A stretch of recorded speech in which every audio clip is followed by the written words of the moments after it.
வணக்கம் குட்டீஸ். குட்டீஸ் கலாட்டா கற்றல் உலகத்திற்கு உங்களை அன்புடன் வரவேற்கிறோம்.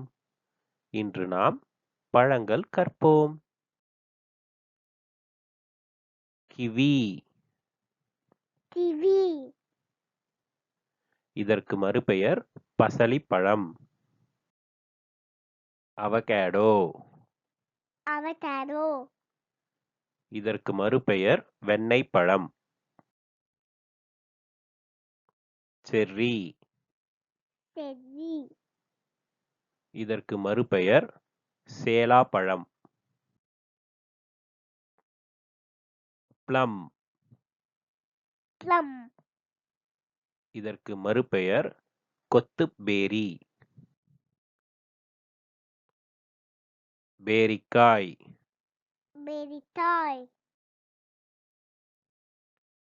அத்திப்பழம். அத்திப்பழம், நட்சத்திரப்பழம். நட்சத்திரப்பழம், இதன் மறுபெயர் புளிச்சிக்காய். கற்றலும் கலாட்டாவும் ஒன்றாக. இதுதான் குட்டீஸ் கலாட்டா கற்றல் உலகம். நன்றி குட்டீஸ், மீண்டும் சந்திப்போம்.